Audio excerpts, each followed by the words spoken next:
everyone and welcome back to my channel. So in today's class we are going to study about del keyword. Del keyword basically क्या काम करता है? It is used to delete the object properties or the object itself.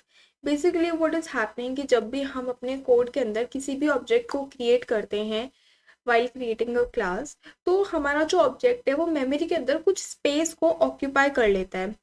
अब जितने भी हमारे पास objects होते हैं, ऑब्जेक्ट से रिलेटेड जितने भी मेथड्स होते हैं, जितनी भी प्रॉपर्टीज होती है, एट्रीब्यूट्स होते हैं, वो सारे के सारे भी क्या करते हैं, कुछ ना कुछ स्पेस को ऑक्यूपाई करके रखते हैं. लेट्स से कि हमने एक ऐसा ऑब्जेक्ट बनाया जो कि हमको फ्यूचर में जिसकी ज़रूरत नहीं पड़ेगी.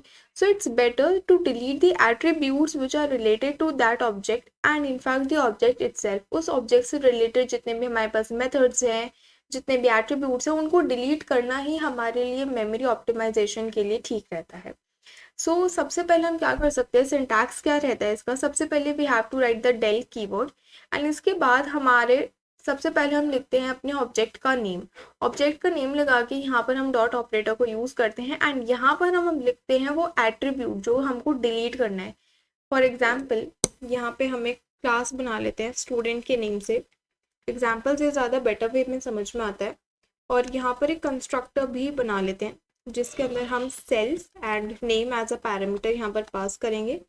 देन यहाँ पर लिखेंगे self dot name which is pointing to the name only. Okay, तो यहाँ पर इसको एक बार इनिट कर लेते हैं. ठीक है, या ठीक है. देन यहाँ पर एक ऑब्जेक्ट बनाएंगे. Let's say S1 is the object and यहाँ पर अपनी क्लास का नेम लिख लेंगे. नाउ यहाँ पर क्योंकि हमने एक नेम पैरामीटर भी पास करा है, तो लेट्स से यहाँ पर कोई नेम पास कर देता है टोनी.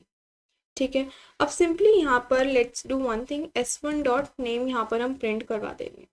ठीक है, सबसे पहले हमको ये देखना पड़ेगा कि हमारा जो फंक्शन है, हमारा जो ऑब्जेक्ट है, वो ढंग से काम कर रहा है या फिर नहीं कर रहा है. Yes, it is working correctly. हमारे पास यहाँ पर टोनी प्रिंट होकर आ गया है. नाउ लेट्स से कि इसके बाद मैं क्या कर रही हूँ, डेल S1 डॉट नेम. इस लाइन से क्या हुआ बेसिकली, इस लाइन से हमारा जो ऑब्जेक्ट है, ऑब्जेक्ट में जो हमने एक नेम एट्रीब्यूट यहाँ पर पास कर रखा है, वो यहाँ पर हमारे पास डिलीट हो चुका है. अब यहाँ पर हमको पता कैसे चलेगा कि ये डिलीट हुआ या नहीं हुआ. ये तब पता चलेगा जब अगर हम इसको प्रिंट करवाना चाहेंगे. लेट्स से कि मैं ऑब्जेक्ट का सेम एट्रीब्यूट नेम जो कि अभी अभी हमने डिलीट करा है, अगर मैं उसको प्रिंट करवाना चाह रही हूँ, तो क्या हमको कोई एरर आएगी या फिर ये सिंपली जैसे पहले प्रिंट हो रहा था वैसे प्रिंट हो जाएगा. तो इस केस में हमारे पास एक बार प्रिंट हुआ. एक बार कब प्रिंट हुआ, जब हमने अपना ऑब्जेक्ट बनाया, ऑब्जेक्ट के बाद हमने प्रिंट करवाया S1 डॉट नेम. तो उस केस में तो हमारे पास नेम की वैल्यू प्रिंट हो गई. ठीक है, क्योंकि उसके पहले हमारे पास नेम एट्रीब्यूट एग्जिस्ट करता था, लेकिन उसके बाद हमने कर दिया डिलीट. लेकिन यहाँ पर एक बात ध्यान रखना, यहाँ पर हमने ऑब्जेक्ट को डिलीट नहीं किया, ऑब्जेक्ट के अंदर जो नेम एट्रीब्यूट है उसको डिलीट कर दिया. एंड उसके बाद जब हम उसको एक्सेस करने चाह रहे हैं, जब हम उसको प्रिंट करवाना चाह रहे हैं, तो हमको यहाँ पर एरर मिल रही है. एरर क्या मिल रही है, student object has no attribute name.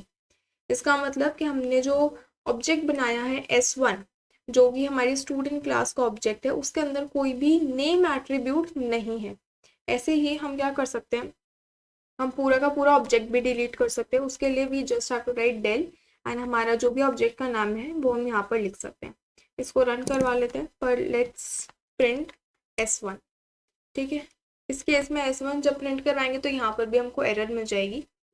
यहाँ पर सबसे पहले तो हमारे पास टोनी प्रिंट हो गया, लेकिन उसके बाद हमको यहाँ पर एरर मिल गई है कि S1 जो आप एक्सेस करवाना चाह रहे हो वो एग्जिस्ट नहीं करता है. लेकिन अगर हम इसको यहाँ पर करवाएं, लेट्स से कि S1 डॉट नेम की जगह हम यहाँ पर सिर्फ S1 को ही प्रिंट करवाना चाह रहे हैं, तो यहाँ पर हमारे पास प्रिंट होकर आ जाएगा. अब S1 की हमारे पास जो प्लेस है, हमारे पास बेसिकली पूरी की पूरी मेमोरी लोकेशन के अंदर ये जो स्पेस ऑक्यूपाई कर रहा है वो पूरी की पूरी लोकेशन आ गई है मेमोरी की. और यहाँ पर क्या है, स्टूडेंट ऑब्जेक्ट, कि S1 एक स्टूडेंट क्लास का ऑब्जेक्ट है जो कि इस मेमोरी लोकेशन पे प्रेजेंट है. एंड उसके बाद हमने उसको डिलीट कर दिया, तो इसीलिए हमारे पास आ गया name S1 is not defined. Now अगर मैं चाहूँ तो मैं इसके बाद दोबारा से इसको डिफाइन कर सकती हूँ. S1 is equals to student. वापस हम इसको डिफाइन कर सकते हैं. लेट्स से कि इस बार कोई डिफरेंट नेम पास कर लेते हैं, करण. ठीक है, और वापस से इसको हम प्रिंट करवा लेते हैं. नाउ यहाँ पर इसको प्रिंट करवाने से पहले इस लाइन को हम डिलीट कर देते हैं, नहीं तो यहीं पर पहली स्टेप पे हमको एरर मिल जाएगी. उसको रन करवाएंगे। तो सबसे पहले हमारे पास क्या हुआ, S1 की जो हमारे पास मेमोरी लोकेशन है वो आ गई ना। वो एक बात ध्यान रखने की है कि ये दोनों मेमोरी लोकेशन सेम नहीं है, इन दोनों में डिफरेंसेस है। दोनों ही हमारे पास ऑब्जेक्ट क्रिएट हुए हैं, दोनों ही सेम नेम के ऑब्जेक्ट है, बट क्योंकि हमने दोनों को ही डिफरेंट टाइम इंटरवल्स पे क्रिएट करा है तो ये दोनों ही डिफरेंट मेमोरी लोकेशंस पर क्रिएट हुए हैं। जो हमने फर्स्ट S1 ऑब्जेक्ट क्रिएट करा दैट इज ये हमारी इस मेमोरी लोकेशन पर आया। अब अगर आप यहाँ पर देखोगे ध्यान से तो यहाँ पर DDD है, लेकिन यहाँ पर सेम प्लेस पे we are having E05 in the case of the second time when we declare this S1 object. तो इसका मतलब क्या है कि हमारे पास S1 ऑब्जेक्ट डिक्लेयर तो हुआ है लेकिन डिफरेंट मेमोरी लोकेशन पर यहाँ पर ये डिक्लेयर हुआ है। ठीक है, सो आई होप कि आपको डेल कीवर्ड का जो फंक्शन है वो यहाँ पर आपको समझ में आया हो। सो या that's all for today. Subscribe the channel if you are new to the channel and don't forget to hit the bell icon. I will meet in the next video and thank you so much.